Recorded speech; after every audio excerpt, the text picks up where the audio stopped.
Hi, I'm Dwayne DeFries, Executive Director of the IRL Council and the Indian River Lagoon National Estuary Program. Welcome to our One Lagoon, One Voice podcast. Each week, myself or one of my staff members will host leaders in the community, scientists along the lagoon, people who know a lot about the system to talk about some of the problems and, most importantly, some of the solutions to solve the Indian River Lagoon's health and make sure it's great for future generations. If you enjoy hearing us talk story about the lagoon, like and subscribe to this podcast. So let's get the show started and let's talk a little lagoon. Hi, I'm Heather Stapleton, one of 3 community engagement coordinators with One Lagoon, the Indian River Lagoon National Estuary Program. I'm hosting today's podcast. I have loved the lagoon since I moved here 22 years ago. I've loved being on it, and I've loved just being around it. As part of my role at the One Lagoon, I find myself advocating for health of the lagoon through opportunities and experiences. And what a better way than to simply enjoy being outside in nature, especially nature that's been set aside for the protection of the lagoon. Conservation lands serve an essential role in preserving natural resources and wildlife habitats, protecting clean water and clean air. And in much of our lagoon counties, conservation lands help improve the water quality of the lagoon as well. Plus, with so much population growth as we see in coastal counties, especially, conservation lands guarantee open spaces for current and future generations. Though certainly not the same as parks, conservation lands can also provide benefits of nature and being outdoors. Nature can provide peace of mind, or it can be energizing, or it can be relaxing, and just opportunities for recreation. On today's podcast, we're going to talk about conservation lands along the Indian River Lagoon, and even lands that might not be adjacent to the lagoon, but still benefit the lagoon. Specifically, the unique recreational opportunities that these lands provide. We'll talk a little bit about how these lands are selected, what role they play in education and recreation, and how our listeners can get involved. So with me today to help answer these questions, I've got 3 of the 5 counties represented along the Indian River Lagoon. I've got Brevard County, Indian River County, and St. Lucie County. And each of these 3 counties basically started preserving land in the early 90s. I have Mike Knight, the program director from Brevard County Environmentally Endangered Lands Program. Hey, Mike. Hey, happy to be here. Thanks for being here. I've got Beth Powell, director of Indian River County Parks and Rec, which includes conservation lands. Hi, Beth. Hi, everybody. I feel like the peanut butter in a peanut butter jelly sandwich today. Brevard to my north and St. Lucie to the south. Glad to be here. And I also have Amy Griffin, who is the director of St. Lucie County Environmental Resources Division. Hey, Heather and everyone. Thank you for hosting this and really looking forward to, participating today. So, Mike, I think I want to start with you because I think Brevard County might have been the very first. And I know that when acquiring new lands, lots of qualifications enter into the formula. And so I'm just wondering, does the possibility of future recreation, passive or active, play any role in helping guide the decision to actually acquire lands? Well, it is included in our ranking process. So as we're looking at each property, one of the things we do consider is what does it have to offer and how does it complement the lands we have. But it's definitely not a key deciding factor. Or the key factor for us is, its ecological value. But we do assign scoring to it for ranking if it has good opportunities for public use. So good opportunities might kind of give it some bonus points then? Exactly, yeah. And how about you, Beth? What about the Conservation Lands Program for Indian River County? What role does recreation play in helping to initially acquire the lands?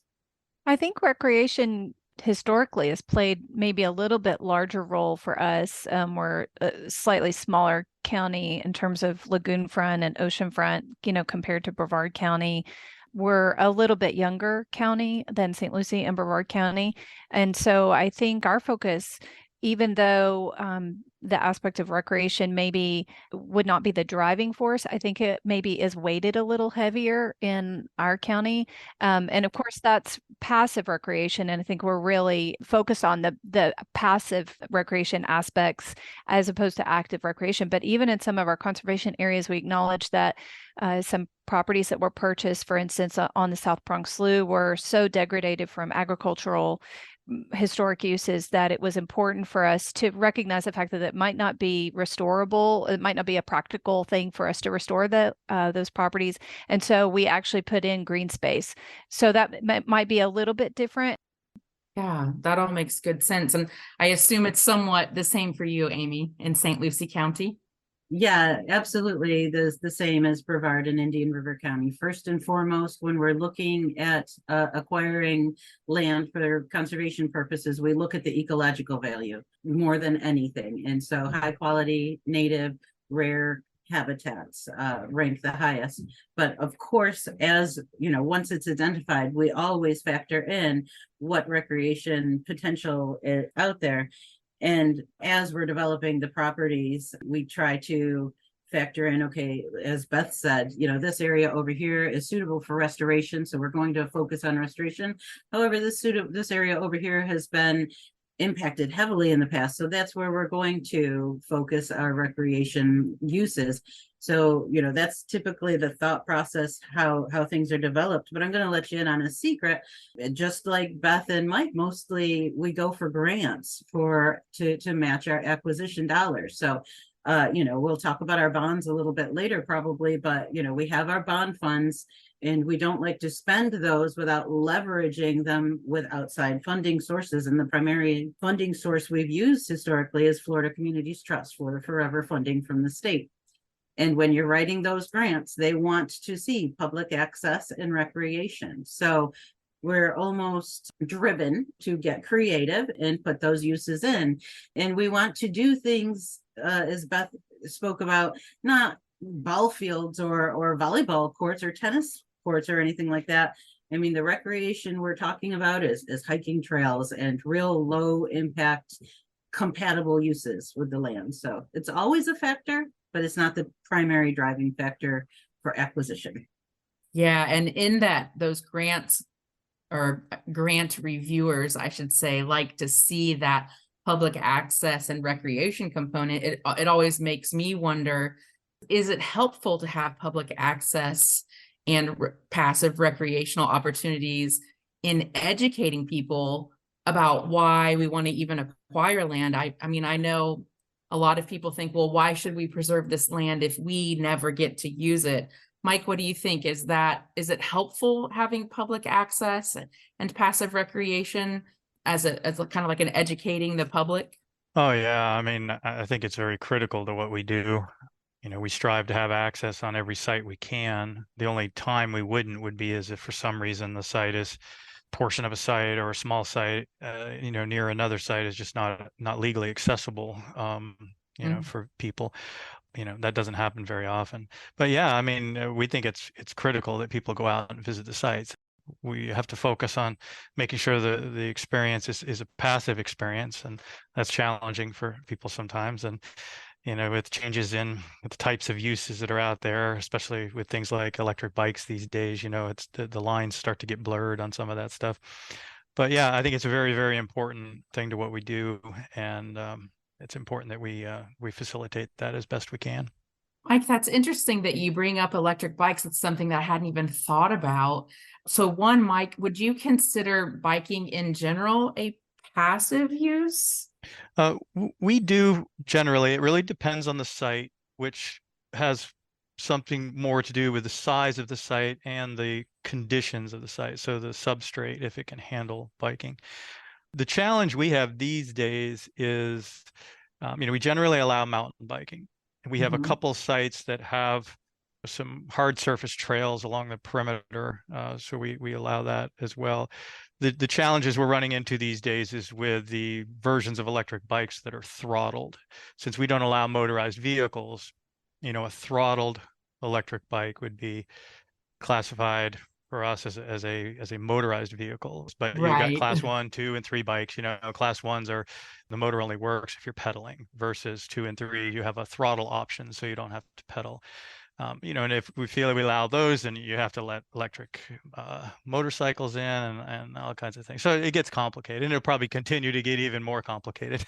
Wow. Yeah, that definitely gets complicated. It's not even something that I had thought about, but it makes me think, Beth, of one of Indian River County's newly opened properties, the Jones's Pier Conservation Area, and you do have a paved trail there.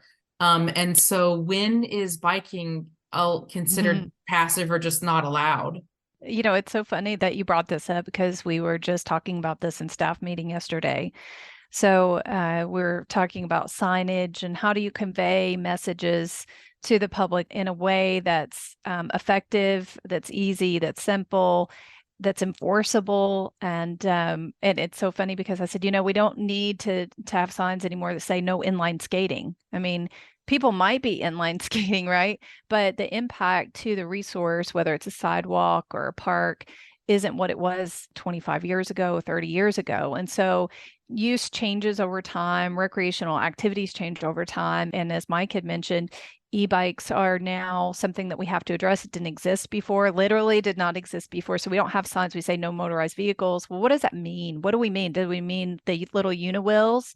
Like, do you mean that? Or do you not mean it in a park, for instance? So do you mean a cross motor golf cart that has a license tag on it? I mean, that's what we're seeing now too. Or do we not mean that? And so messaging is really important. And the decision points often, at least for us, happen, and I'm sure for our counterparts and partners, happen around a table during a staff meeting where we're hashing out what about, and in conservation, those decisions are even more critical, because you have to be understanding the impact to the habitat. And not only do you have to understand the dynamic of the equestrian use, the bicycle use, the pedestrian use, et cetera, but you also have to take into account the number of people doing that activity.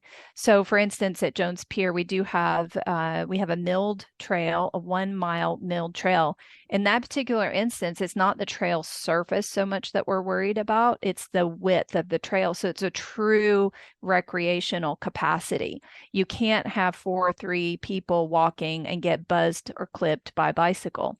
So in that case, it's not necessarily a resource decision. It happens to be a compatibility use issue. So is it appropriate use to have a 5 foot wide with slopes on either side, pretty substantial slopes on either side, one of which goes into the wetland, right? Yeah. And we've seen bikes like fall into the wetland before.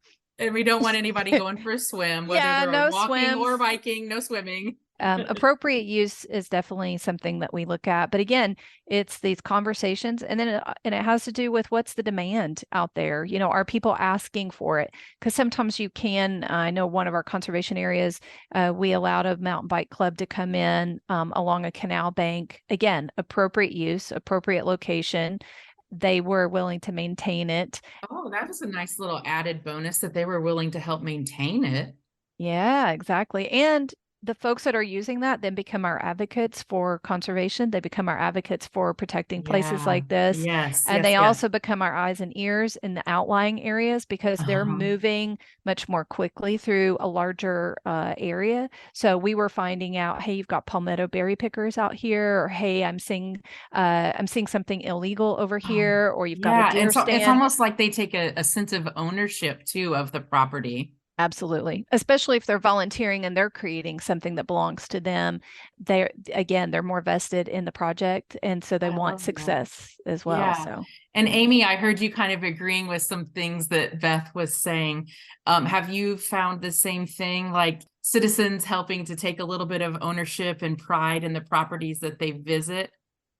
Sure, absolutely. I mean, the question evolved from the actual using these conservation lands for recreational purposes, and I agree completely with Mike called it critical. It is critical. I just have to say, in the very beginning, like maybe in my earlier years where I was more of a purist, I was like, no, these lands are for conservation only. You're going to scare the birds and disrupt the wildlife and all that. But in my time here and growth and seeing, that's exactly why we need to make sure that the public is invited out there and wants to be out there, because that creates the stewardship. Yeah, and it's like they become allies for you, Right. helping maintain the land. And I love this, reporting some potentially harmful activities out on the lands that you might not have enough staff to go and visit the lands.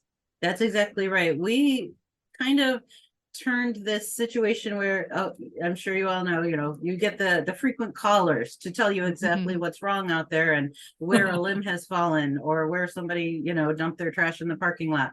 And we're like, how do we turn this into something where you are the ones we want to help? So we created a program called Preserve Pals, and it's run out of our Oxbow Eco Center. So they took a faction of our volunteers.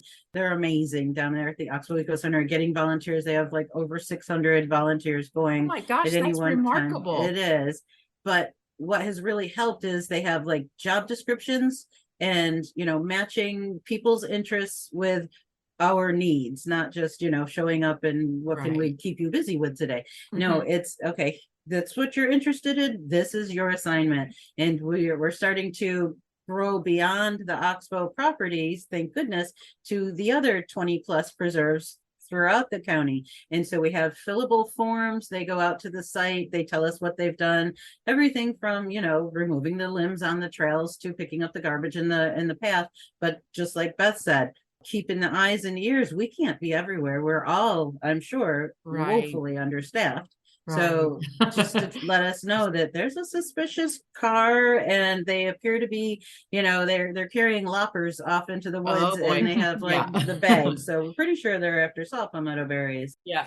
I didn't think about the potential frequent caller issue, but I'm glad that people care so much about these lands. I think that's a real testament. And kind of getting back to what you were saying about messaging, I know that I don't always feel welcome when I go someplace and there's a whole bunch of no's, on some sign, no this, no that, no, no, no. And so I love it when we can figure out how to message in more positive ways about how people use the land. And this Preserve Pals program sounds amazing.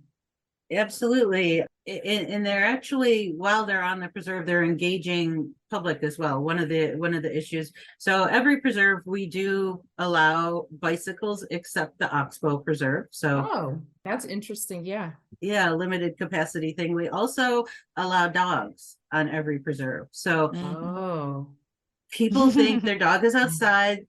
They should be able to run free and off of the leash. And they also think, well, it's nature. I can just let the dog do its business and kick it over on the side of the path. But that's a challenge. When we're talking a couple hundred dogs a month, and that builds up, quite a bit of, business kicked off the side of the trail. So we've worked with the Bark Rangers. I'm not sure if you've heard of that program. I have heard of that. Yeah. Yeah. But do you want to explain to our listeners what the Bark Rangers are? Because I bet not everyone has heard of it. It's the aquatic preserve offices. Yeah, aquatic preserve. They just work with dog owners to train dog owners how to be more conscious and aware of the impacts that dogs have on preserves, not just like the dog being on a leash, but that dog waste problem, the amount of bacteria that builds up in the runoff, it really has a negative impact on the wetlands and aquatic areas surrounding. And so that's why it's very important to the aquatic preserves. And of course, that's always a big educational message. I think pretty much of every environmental entity I can think of is making sure you're being a responsible pet owner and picking up, after your pets when you are allowed out and about. Beth, I know that you were kind of giggling when Amy first started talking about dogs. Are there conservation lands in Indian River County where dogs are allowed? We do. So the standard is the same as St. Lucie County as well, and Mike, probably the same for Brevard County, because we patterned a lot of our programming and modeled that off of our neighbors, which is dogs are allowed on a leash. But I do know that it is a huge management issue, and we want people to be able to go outside and enjoy, conservation areas, and many people do that, and they're so respectful, and their dogs have a great time, especially in the winter here in Florida. It's such a nice opportunity to be able to take your dogs on leash on a hike. And yet there's so many challenges with that as well. So, yeah, we have those same challenges, and I love the idea of the bark rangers. I'm gonna have to look that up because I Oh, haven't heard of good. that Yay. before. So I learned something today, so I'm excited Yes. about that. Fantastic. And for us, it may be a little bit different. I know, Mike, up in Brevard County, dogs are allowed in parks as well on leash. And St. Lucie County, I know I've visited Lakewood Park, and I was like, oh, this is so nice. People can bring their dogs and they're on leash. And my experience was very positive. People were respectful, Good. and the dogs Yeah. were having a great time, and people were having a great time. And I was like, we don't do that. So Indian River County Parks do not allow dogs even on leash. So again, it is, these are decisions that were made over time. So sometimes there's history behind why those management decisions are made, and sometimes they're cultural to your location and certain preferences community wide. But there's no doubt that dogs present certain challenges for both parks and conservation areas, Right. management wise. So, well, Mike, I know that the Environmentally Endangered Lands Program of Brevard County has almost 3 times as much land set aside in conservation as do the other 2 counties. I mean, obviously, Brevard County is a larger county. Are you finding these same kind of management problems, maybe even more so because you have so much more land to take care of? Yeah, so we actually don't allow pets. Brevard County has an ordinance that doesn't allow pets in Mhm. parks unless it's in a specifically designated area. So the Parks Department does have a number of dog parks, and they have a number of parks where they do allow leashed pets. On the conservation lands, we currently don't allow it, mainly from a disease vector issue. Vaccinated pets can still move those diseases to wildlife. So that's the main reason we Yeah. do that. Yeah, it's a challenge. I mean, it doesn't stop the problem, right? It just keeps the honest people. Yeah, but I do like how there are alternatives. So just because a conservation land might not allow it, but there are dog parks and there are specific places so that dog owners can be out in nature and have an alternative to that. I know I just enjoy having so many easily accessible properties where, I mean, I can just walk out and be in nature. And I, of course, love it when I can see the water, from a property. And with the lagoon being 156 miles long, there is a lot of opportunity there. Mike, maybe this isn't a very fair question, but what would be your favorite lagoon front conservation land in Brevard County? Well, that's a good question. I would say that probably one of my favorites is Pine Island Conservation Area in North Oh, Merritt yeah. Island, just because we Yeah. have such a variety of shoreline variations there. It's a wonderful place to go It is such a wonderful kayaking. place. Yeah. Yeah, it's a great place to just get out. It's shallow, and you can just walk through the water along the whole shoreline. And there's some nice interior connections to wetland areas that you can get in with your kayak. So that's probably one of my favorites. It's always cool where you can get a kayak in where motorboats can't go and just to get into some more secluded places like that. How about you, Amy? Do you have any, what is your one preferred lagoon front property in St. Lucie County? That's definitely a tough one. There's a couple of Because you have so many ties. to choose from. Well, we don't actually. I wish there were more. Oh. We have to get working on that. Okay. But we have one called the St. Lucie Village Heritage Preserve, recently renamed to the Donald B. Moore Heritage Preserve. Donald B. Moore was apparently integral in helping to write the grant and get the funding from the state. And so this is an interesting partnership with this St. Lucie County and the village. There's a small little incorporated village called St. Lucie Village of 681 residents. So it protects not only the ecological, important resources. And I was trying to look up the linear footage of the shoreline, but it's a pretty substantial, length of shoreline. But it also has some really neat history with the a Seminole Indian War fort having existed on that site. And I love those historical and cultural connections, and it kind of brings everything all together. Right. There's recreation, there's nature appreciation, there's preserving of history, as well as ecosystem preservation. Absolutely. And this site is kind of one of those where, you know, you can over capacity certain preserves, but this is one where we've had a big variety of uses that are compatible and not putting it over capacity. So we have beautiful nature trail through the coastal hammock area to the lagoon, where this there's a really tall observation tower that overlooks the lagoon. It's a paddle trail stopover, so you're not going to want to haul your kayak down the nature trail to put it in, but you, from the lagoon, you can stop over, you know, as you're out exploring all the different spoil islands and such. This is on the northern part of the county near Harbor Branch, so a lot of folks put in those areas up that way and explore the spoil islands. So this is one of the stopovers. You can go up and have a picnic lunch on the observation tower and such. But towards the front at Old Dixie Highway in Torpy Road, there's a disc golf, you know. I've seen that. And I was surprised because that's obviously very heavily for recreation, but tied into conservation lands. Right. Again, it was just one of those situations where when we purchased the preserve, there was a small section, just I wouldn't even think it's 2 acres, that was already heavily impacted, kind of just a mowed field.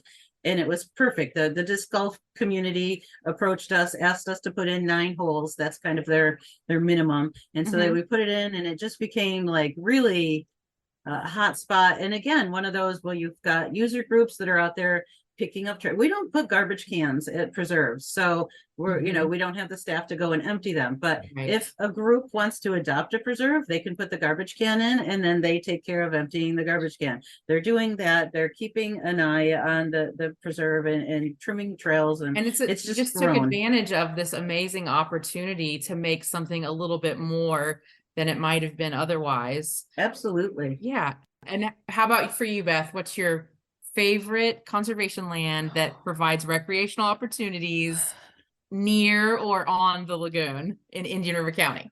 That's such an unfair question. I know. I even prefaced it with that. I know, because I know you all love your land so much. I know you do. I'm going to stick to the on the lagoon because I would go off the lagoon otherwise.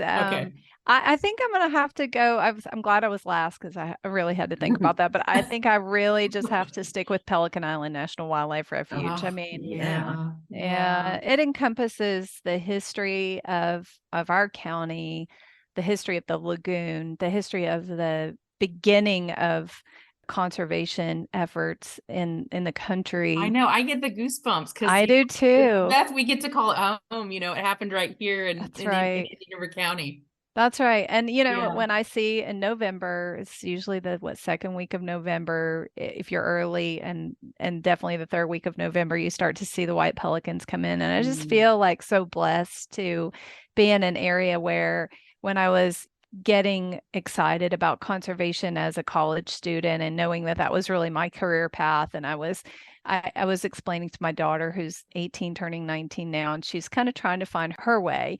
I said, you need to find the thing that makes your brain smile. And I remember taking ecology, and I was like, that's what you want. You want your brain to light up. I want you to find that thing, whatever it takes, you know? And so I remember being in that ecology class, and I was so excited about just conservation and about ecology and learning all about the National Wildlife Refuge system and taking ornithology. And I learned more ducks than I care to think about now, because, you know, it was when I was in college, it was all about wildlife management. I mean, there really wasn't environmental science, at least at my college. And so I was really immersed in wildlife management at the time, which was fine, but it really wasn't my passion. I mean, it was really close, and I was like, this is kind of it.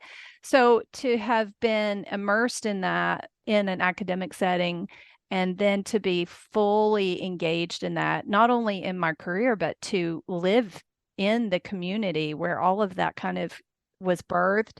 It's Yeah, are you amazing. saying like Pelican Island? Yeah, was like the heart of all of that. Was the heart of it. I mean, that was the Yeah. foundation of the National Wildlife Refuge Yeah. system. So, and people coming out at a time when it wasn't cool to go advocate for Oh. birds. You know what I Yeah. mean? Like, so we're still doing that, and people are still doing that on conservation efforts. The topics may change over time, but if you look back in time, you could see the progress that we're making. And so that gives us, as Jane Goodall would say, you know, reason for hope. And Right. so to me, that's Yeah. really encouraging. And I'm like, all I have to do is like, I just can look at a map and see where it all started. And I can look at the progress we've made. And to Right. me, that's really exciting. So You're right. It's also exciting, and for Indian River County, Pelican Island is certainly unique. Mike, I wanted to talk to you about something really unique that's gotten your county conservation lands a lot of attention lately, the treasure coin hunt. Can you tell us, like, whose brainchild was that and how's it going? I think it's been like, what, 3 years now? We're on our 4th year. Oh, wow. Okay. I don't remember exactly how the idea came up. Sort of a variation on, geocaching and Right. letterboxing and that kind of thing.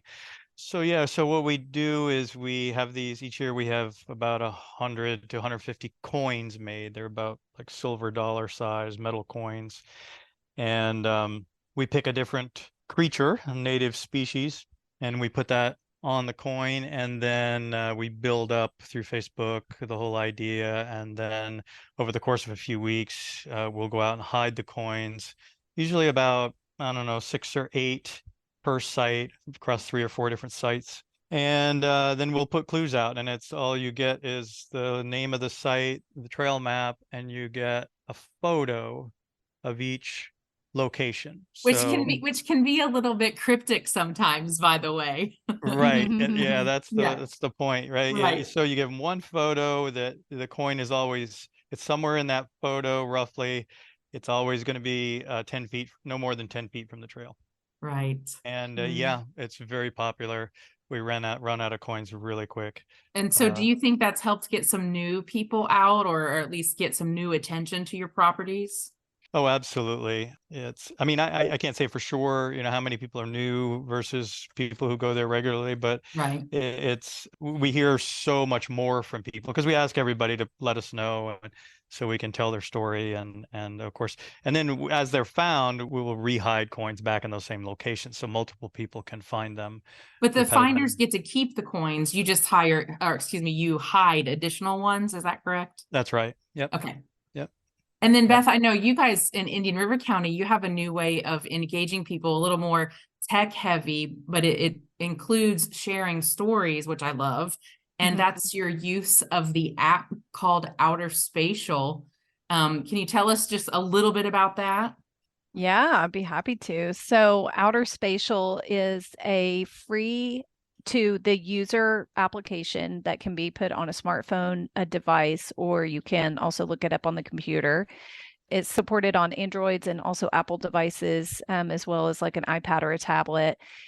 What we found was people were having trouble, and we were having trouble communicating where conservation areas were located.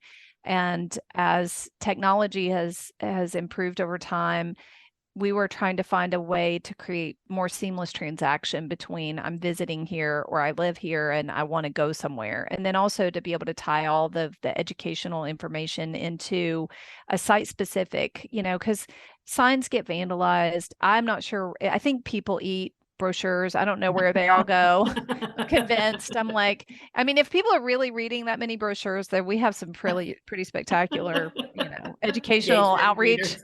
Yeah, engaged readers, but Yeah, I'm right. convinced that that's not what's happening. Well, tell us specifically about the love. Of course, I'm going to go to the Love Your Lagoon one just because, that one was so cool in my point of view.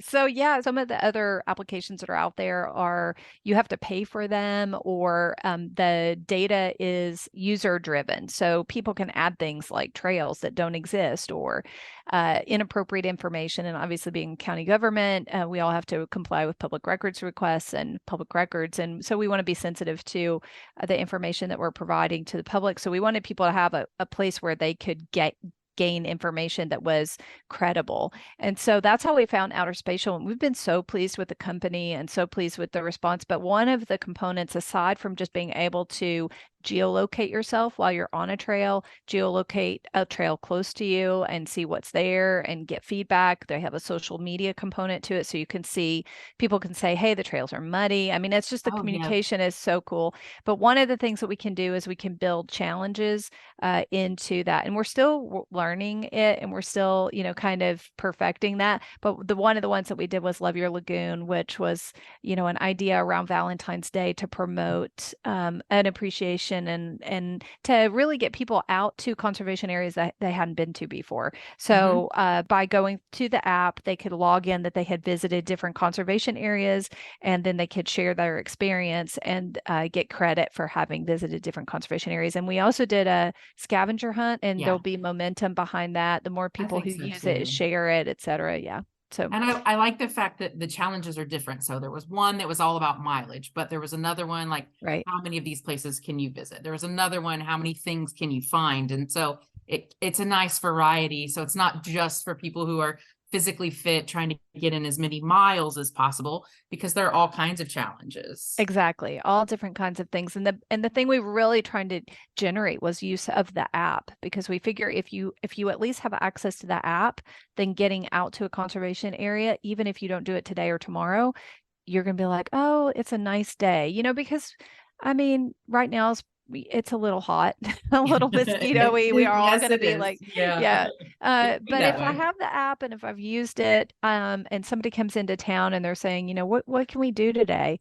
Well, I've got this app, Yeah. So I want to start a quick, literal, like a round robin kind of question. When you think about lagoon conservation properties, what would you consider the most unique in your county? So Amy, we'll start with you. I guess I'm going to have to go with DJ Wilcox Preserve. It's about 100 acres. It's on the lagoon. We have a parking lot on the north side, or the upland side, where you pass through along this beautiful boardwalk overlooking a gator pond. People love to go there and look at the alligators. It's just Florida, right? And then a 1 mile figure 8 nature trail that takes you through the uplands along the mangrove swamps, which are our mosquito control impoundments. Or you can drive to the diagonal other end and put in a kayak or go out on the fishing pier that's up along the lagoon. So many opportunities with just that one property. All right, Mike, how about you? What lagoon front conservation property would you consider the most unique in Brevard County? I would have to say Thousand Islands Conservation Area in Cocoa Beach. It's a wonderful place to go kayaking and get out and get lost. Temporarily, at least, in the mangroves and the narrow channels. It's a wonderful place to go exploring, and you just feel like you're really away from everything. There's a couple of places you can get out and hike around on the islands, which is very unique. And there's a lot of open water around them too, so you get all those different facets. So you see anything from the birds on the interior to dolphin and all kinds of cool things along the exterior. So that's probably one of my. That's always a good mix of those mangrove channels and then open water and having a chance to get out and stretch your legs. Exactly. How about you, Beth? Most unique? Most unique would be Jones Pier Conservation Area, which is newly open to the public due to the fact that it has such a unique historical component on the historic jungle trail. Mr. Jones and his family, but also new and innovative techniques to improve water quality with the 4-acre salt marsh. So that's mine. And One Lagoon loves that, of course. We were a partial funder and part of that project. Absolutely. Amy, what conservation property is the most popular in St. Lucie County? Well, that would definitely be the Oxbow Eco Center that's situated on St. James, centrally located smack in the middle of St. Lucie County. It's in the jurisdiction of Port St. Lucie, and Port St. Lucie, of course, is one of the largest growing populations in the state of Florida. So we try to capture all of that. We see 40 to 50,000 people come through the Oxbow Eco Center and Preserve. There's 225 acres. They come religiously to walk those trails, even if they're not visiting the nature center, which you should visit the nature center. Yeah. Mike, what is the most popularly used conservation land in the eel program in Brevard County? I think I would say it's probably the Enchanted Forest in Titusville. It was the first property the program purchased. Beautiful oak, Yeah. Oh, hammocks. yes. It's right along the main thoroughfare out to Kennedy Space Center, so it gets a lot of extra traffic from that. Super popular with the trail running community. Oh, yeah. All right, Beth, I think we're probably going to wrap up with you talking about what is Indian River County's most popularly visited conservation lands. Oh gosh, that's a tough one. I would think maybe Indian River Lagoon Greenway, which is a really small conservation area, but I think soon to be surpassed by either Oyster Bar Marsh Conservation Area and or Jones Pier. Yeah, Both definitely. of those, or I should say all three of those actually have been getting so much great press lately. Good job Yeah. on that. Yeah, thank you. And thank you guys for your partnership on those properties, because we appreciate the ability to be able to spread the word and provide exceptional educational information to people and videos and just different ways for people to be able to expand their knowledge base about the lagoon. Yeah. So we talked a little bit about volunteering. So I'm assuming that folks can go to websites to find out more information, find out about things like Preserve Pals, and find out about things like Outer Spatial and the coin hunt for next year, the next round that goes around. So Mike, you want to give people the most succinct website where they can go for more information about conservation lands in Brevard County? Sure, if they just go to eelbrevard.com, so eelbrevard.com, and we have a tab for the sanctuaries or the conservation areas. Oh, yeah. You can sign up for the newsletter for each of our 3 education centers that we have, but you can also sign up for the treasure coin hunt, and then you get early notification before we send out the clues. Advance So, notice. yeah, because it happens quick. So. Okay, how about you, Amy? Where can our St. Lucie County listeners go, or really any listeners who want to explore any areas? Right. stluciepreserves.com. STLUCIE preserves.com. You can go there, sign up to, well, you can find out about all the 20 plus preserves in St. Lucie County. Sign up as a volunteer, sign up for our free guided nature programs. And then Beth, how about for folks wanting to visit the conservation lands in Indian River County? So right now you will go to ircgov.com/conservation, and our website will soon be changing to indianriver.gov. So just keep that in mind, but it'll redirect for a while. So IRC, like Indian River County, ircgov.com/conservation. I just want to thank all three of you. I've known Beth for a long time, and actually I've known Mike for a long time too. Amy, it's been great getting to know you better. I was cracking up when we were just chatting the other day, and we got stuck for 30 minutes in a parking lot just talking about conservation lands, because you never know, and there's so much fun to talk about. And I know we had a lot more topics that we were considering, but I am super appreciative of you sharing all this information, all this enthusiasm. I want to be an ambassador for these lands as well and get people out there enjoying them properly, for sure. Thank you, Heather. Thank you. Thank you. Thank you. Woo.